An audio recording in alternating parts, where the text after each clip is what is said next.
The first day of school is always filled with nervousness and excitement, a reunion of old friends and an introduction to new teachers and classes. Each year, as our parents drop us off, they say a couple words to get us through that first day. Everything from make new friends to listen to your teacher or don't forget your lunch. My parents had their own parting phrase, uttered every school day whether I took the bus or was dropped off. They were two words spoken in encouragement and challenge that shaped how I viewed school, learning, and life. Every day for 12 years, my parents' simple words were, have fun. Every day I would go to school, and at my parents' prompting, I would notice things that were fun. In the early years, like preschool and kindergarten, my task was easy. Class was designed to hold our attention. But as I got older, the focus shifted to tests and grades. Fun things like coloring were taken away and replaced with writing. I found this much more frustrating, but still, my parents said have fun, as if nothing had changed, as if school should always be fun. My friends acted differently, complaining about how school was hard or boring. I was young, however, and so I figured my parents must be right, and that I must be missing something. It turned out that what I was missing was games. As I became increasingly frustrated, I decided to make a game for myself. Every day when I went to school, I would sit in class, and on each topic, I would try to find things that I thought were fun about it. The game part came in when each day I had to get at least one more fun thing than the day before. I found that by playing this game, I gave myself a reason to be excited to go to school every day. In my search for fun, I came to love learning and appreciate its value. My curiosity grew in unison as I believed that the new things I learned would open doors to new fun experiences. Abigail Adams once said, "Learning is not attained by chance. It must be sought for with ardor and attended to with diligence." This is the principle I strongly believe in, and it is the game that I live by. Hello everyone, my name is Mona McElroy, and this year in ISM I hope to use my study of computer science and programming to create games that help others find the fun in learning like my parents did for me. Now, having completed my original work, I'm so much closer to reaching this purpose. One of the significant factors to my progress has been the professional interviews I've conducted, lending me insight into how to succeed both in the computer science industry and in video game creation itself. My first interview was with Brandon Barber, who worked for Robot Entertainment. It was his first year in the industry, and so I had a lot of questions about how college had prepared him for working with this company. He told me that although college got him a certain extent of knowledge and experience, what really helped him was getting internships over the summer, where he got to work with different people and really see how the process was executed. Additionally, I was curious as to how such a huge company like Robot Entertainment was able to get all its coders to work together in a way that was productive. He explained how they had this mainframe code, and that each day you would go to the server and take out the chunk of code that you needed, copy it onto your computer, and then use the use the task that you needed to complete and implement it onto your copy of the code. You would then run through and get rid of any bugs and then upload it to the mainframe so that there were no issues created by someone else when you were trying to do your part.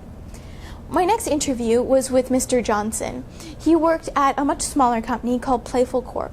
And so I had a lot of questions regarding how a small company like Playful Corp operated versus Robot Entertainment. He explained that the key to success for the company that he was working at was the face-to-face discussion and brainstorming that went on.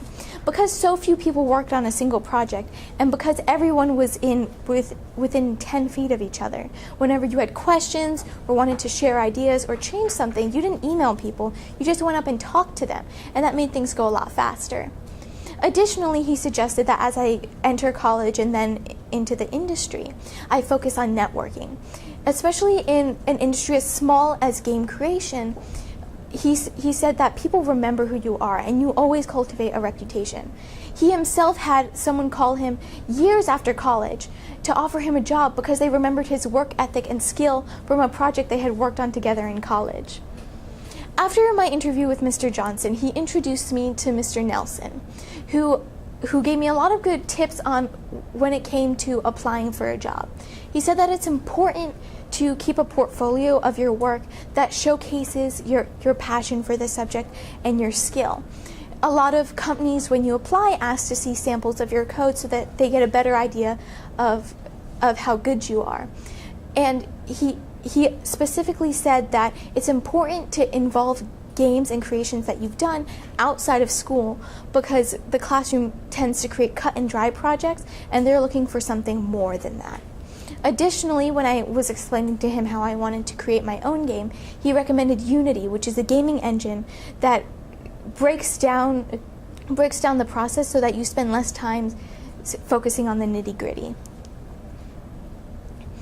As I was preparing to create my own game, I started doing research about computer science and about women in technology.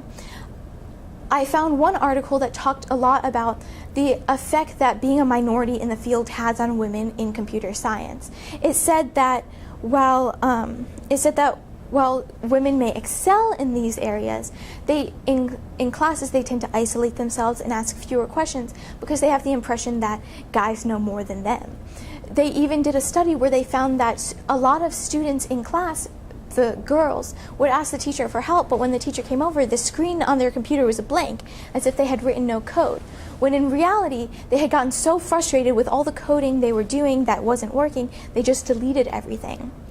The solution this article mentioned was a two-step solution in which you both had to advocate for yourself and advocate for your peers. Even if you speak out for yourself, if nobody's listening, nothing's going to get done. So you need to make sure that your peers are listening to you, and you need to make sure your peers are getting listened to. I then began to focus on Unity, like Mr. Nelson mentioned. I found that Unity had two characteristics that would be especially useful. The first was a thing called physics, where they apply the laws of physics to a specific object within the world. So without physics, if you had a ball rolling across the screen, if it hit a wall, it would just go through the wall. But when you apply physics, it rebounds from the wall. Now, without Unity, I'd have to program all of this myself. But by simply clicking a button, this application is instigated. Also, what Unity had was the ability to switch between 2D and 3D animation, which is something that I thought would be very useful when I enter my game, because I wasn't sure at that point whether 2D or 3D was the way to go for me. I also found that Unity did a lot of coding in C#, so I had to teach myself C# in order to create the game that I wanted. A couple things that I found very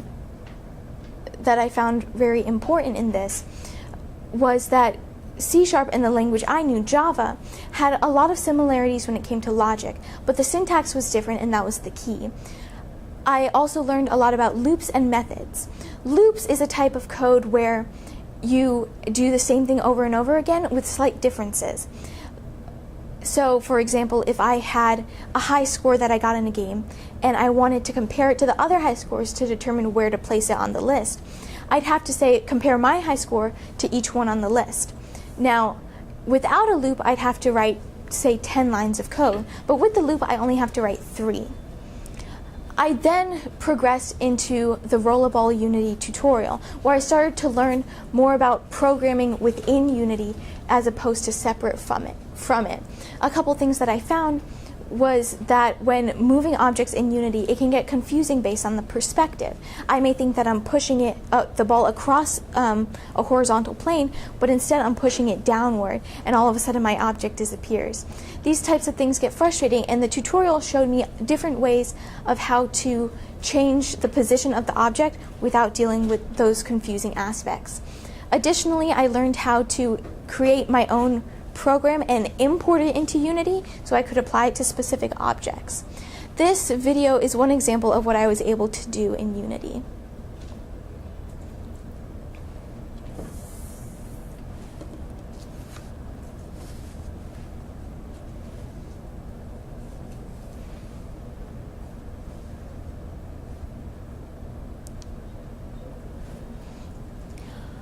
For my original work, because I wanted for my final project to create a game called Alpaca Trivia, where I combine a trivia game and a Pac-Man operated game, I used my original work to lay the foundation for that, to design it, to make the graphics, and to learn everything I needed to learn to complete my final product. First, I had to outline what is what will my game look like and how will it work?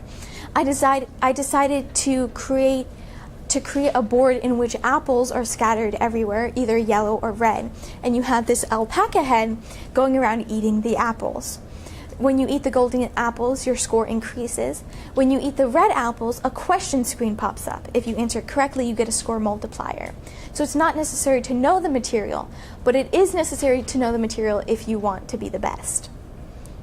I then progressed into outlining the graphics for it. This would be the original gameplay screen, so the majority of when you're playing, your screen would look like this. But when you ate red apples, a question screen like this would pop up that poses a question with multiple choices, and all you have to do is type in a single letter. The game runs on a timer so that if you get the question wrong, you're not punished, but you did waste a bunch of time. I then focused on learning C#. I had to start at the very basics, learning how to program integers and how to program different types of variables, and I went all the way up to object-oriented programming. 2 days before the research showcase, I interviewed Mr. Everson, who would become my mentor.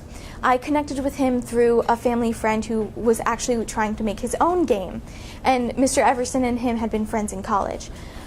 This family friend gave me a list of people that he said might have what the experience I was looking for, and I reached out to each one of them trying to set up interviews.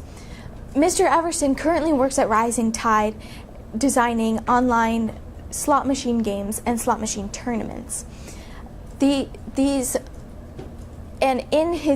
In his use of making these games, he uses both Unity and C# on a day-to-day basis, which was really the experience I had been looking for. In the process of creating my original work, I've gained a large amount of confidence in myself and learned that asking Google for help wasn't necessarily failure, but an opportunity for growth. The ability to code in C# that I've gained through my original work process is something that I look forward to using when creating Alpaca Trivia and making it my own. I hope my game will give people the opportunity to find the value in games, the fun in everyday knowledge, and a chance to empower themselves. I hope to leave them with the idea that we define our experiences, and most importantly, we define our lives.